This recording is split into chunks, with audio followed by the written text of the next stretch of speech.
Sup, guys? What do you say we get straight to it this time? You guys ready to tune in? I'm Rila. I'm Riley. And you're watching Bullet-Toon Weekly. I'll start us off with some Disney news. Disney is going to be pulling its content from Netflix and starting their own streaming service. Well, that was pretty much inevitable. Even Netflix called it. Big enough companies would just start their own services. DC's doing it too. Yep, though there's some debate over the Marvel and Star Wars content. What do you mean? The original announcement didn't mention either company at all. It's possible Disney will keep letting those be on Netflix. Business-wise, it'd actually make a lot of sense.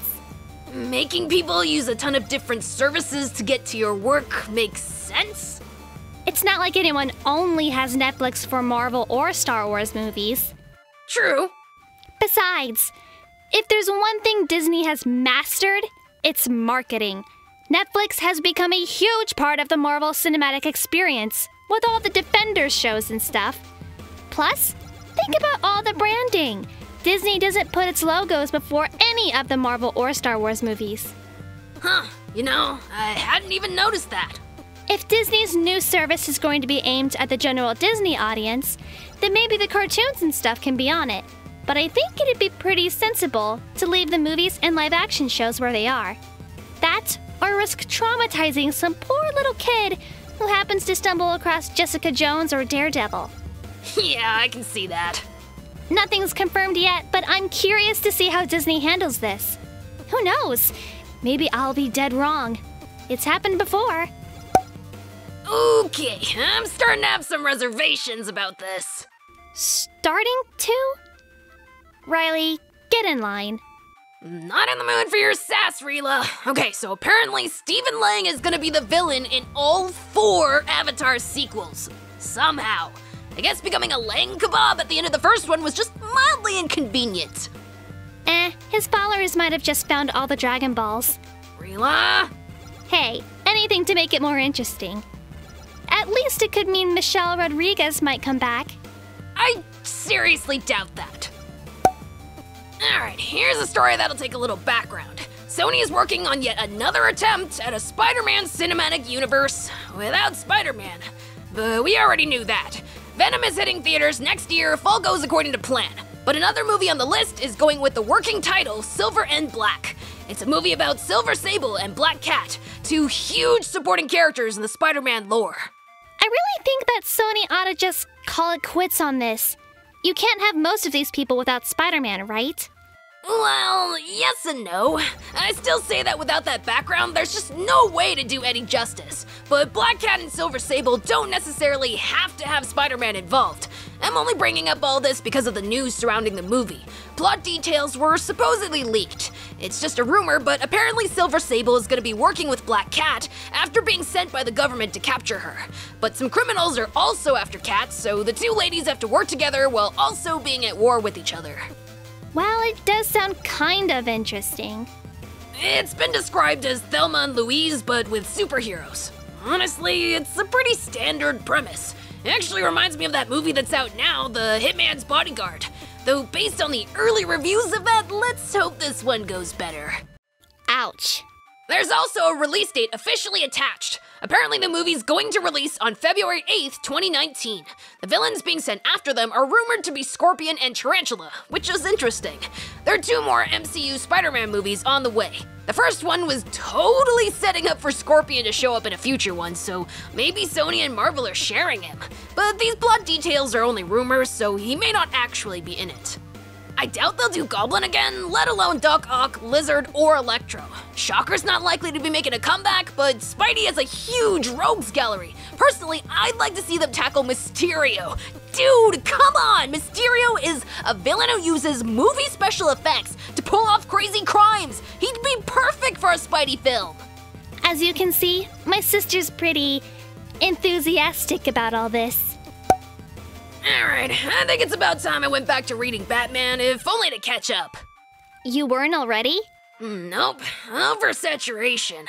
I'd had enough of him for a while, so I only read titles about his partners and stuff like Detective Comics. But now his latest partner, Duke Thomas, is getting his own superhero identity, The Signal, and he's getting a miniseries to boot. I actually really dig the idea. What makes this so different? Well, we don't really see a lot of Gotham during the day. Batman and the Signal looks like it'll be a miniseries that explores the idea of a vigilante in Gotham that operates during daylight hours. I think it could be pretty cool. So, remember No Man's Sky? That game that got a lot of people really angry by promising too much? Sad thing is that that's becoming way too common to be specific anymore. But yes. What about it? Well, it just got a monster update. Update 1.3, Atlas Rises, actually brings a ton of new features to the game.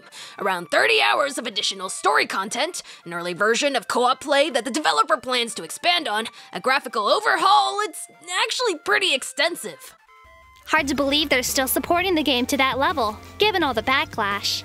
Between this, Titanfall, and Mass Effect, it looks like companies are starting to get a little more of a handle on how to do DLC right and support your games after release. Though in most cases, it's annoying that they even needed some of that support to begin with. I still don't get the point of rushing out a game before it's ready. If you delay the game, so what? It beats people getting mad at you over not delivering what you promised, right? Yes, but you're not accounting for one crucial detail, sis. What? That'd make sense. I'm gonna blast through these because they're pretty minor. Starfire is now available in Injustice 2, and Ghost Rider's been confirmed for Marvel vs. Capcom Infinite. Oh, and by the way, Capcom is going to be doing a patch to fix the god-awful designs on some of the character models. Well, at least it's a day one patch, right? Could have been like Mass Effect. Still doesn't excuse that they were okay with how it looked in the first place. Alright, and now for the good stuff. Geez, Overwatch news comes quick. I didn't say anything about Riley. Whatever. So, Overwatch revealed that they'll be getting a deathmatch mode. Dude, yes! We've been asking for this since the game was first released, and they're even getting a new map for it. A map with a French name that I am not even gonna try to pronounce. Hey, at least you know your limits. I do. For example, I know just how short my temper is, and someone's testing it right now. Shutting up. Good girl. Anyway, the only thing left would be to get a campaign mode, or, at least make it so the story-based events like Uprising get saved to the arcade mode or something. Then we can play them whenever we want. Probably won't happen, but I really would love it if it did. Japan time! And this first story is pretty quick. The anime film No Game No Life Zero is premiering in the US on September 15th as part of the Los Angeles Anime Film Festival. There's also going to be a wider release in the fall. In other news, Himoto Omoto-chan revealed new details on the second season. We got our first key visual in a character video. Also, the second season's title was revealed as Himoto Omoto-chan R. It is depressing how much I identify with this anime. You? I'm pretty sure I got you beat, sis. Yeah. Hey, I can see it. She is messy, spends all her money on manga, and pretends to be a saint in public. Hey, I don't pretend. I am a saint. Oh, right. And there goes that saint-like modesty. Forgive my little slip-up, oh holy one. Then again, I see how you might relate. She is antisocial and lazy on top of being obsessed with video games. I am not obsessed. I'm just good at them. Now, Riley, there's no shame in admitting you have a problem. In fact, it's the first step to fixing it. Hey, I can stop playing whenever I... You were saying? Next topic, now. And now we're finally back to North American releases.